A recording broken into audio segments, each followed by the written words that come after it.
Today in chemistry, we'll be starting with the chapter of chemical energetics. Now this is a pretty easy chapter provided you know all the concepts and formulas correctly. You just need to apply those formulas and concepts in the proper places. In the first question, we are given with a Born-Haber cycle. We need to find the lattice energy of calcium fluoride, which has been prepared from calcium solid and fluorine gas. And the data which has been provided to us is the sublimation energy of calcium solid, the ionization energy first of calcium, the ionization energy second of calcium, the dissociation energy of fluorine, the electron affinity of fluorine, and the heat of formation of this reaction. All the units are in kilocalories per mole.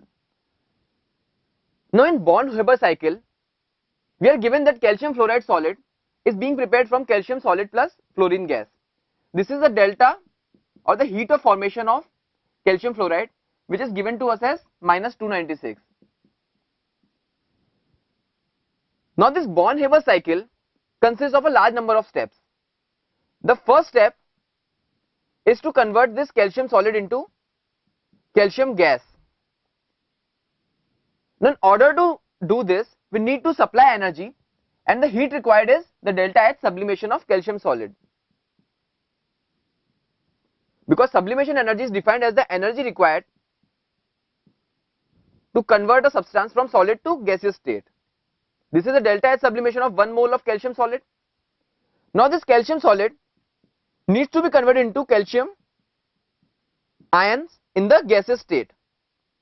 Firstly, the calcium will be converted from calcium gas to calcium plus in gaseous state, and then this calcium plus in gaseous state will be converted into calcium 2 plus in the gaseous state. So there are two steps involved. The first step involves the energy of ionization energy first, and the second step involves ionization energy second. So from going from calcium gas to calcium 2 plus gaseous state, we require ionization energy first plus ionization energy second. It cannot be directly converted. It has to be converted from calcium to calcium plus and from calcium plus to calcium 2 plus. So here we get calcium 2 plus gas. Now we have to deal with fluorine. This fluorine first of all needs to be converted into fluorine atoms or the fluoride ions in the gaseous state. So fluorine to 2F negative, or rather 2F in the gaseous state. This is the delta H dissociation energy of fluorine, because dissociation of fluorine in gaseous state to the atoms is this equation. Fluorine in gaseous state giving 2F, the fluorine atoms in gaseous state. So this is the delta H dissociation of fluorine.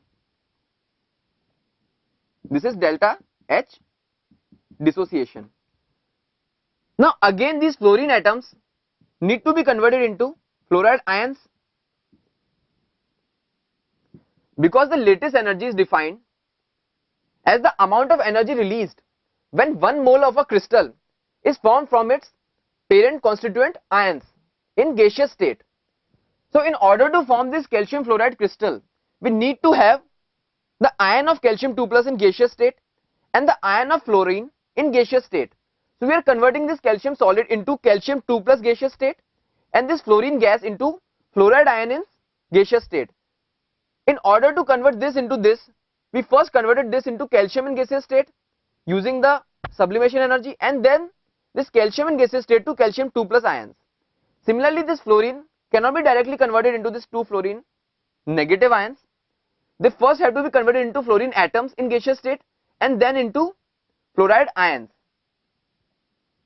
Now this step requires, since there are 2 moles of fluorine atoms in gaseous state, so the energy required is 2 times delta H electron affinity of fluorine atom.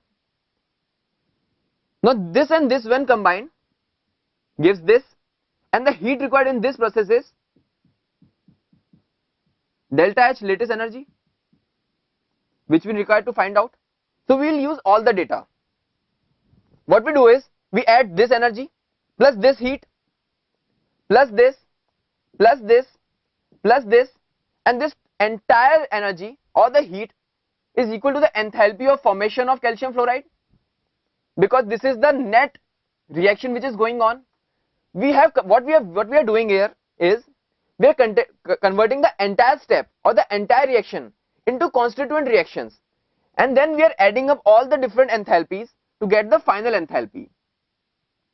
So delta H sublimation, which is equal to 48 plus ionization energy first plus ionization energy second, which is 141 plus 274 plus delta H dissociation of fluorine gas, which is equal to 34 plus 2 times delta the heat of enthalpy of electron affinity of fluorine, which is minus 2 into 83 plus the lattice energy, which is equal to this entire thing is equal to the heat of formation or the enthalpy of formation of calcium fluoride, which is equal to minus 296.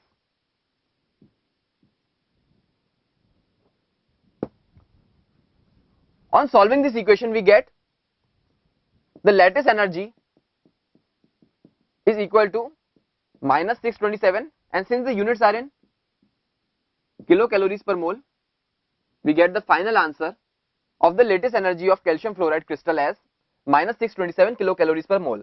Now this is an important question. The concept behind this question is we have to break the entire step, the entire big step into constituent small steps, and then adding the enthalpies of each of the steps, we get the final enthalpy of the formation of calcium fluoride crystal.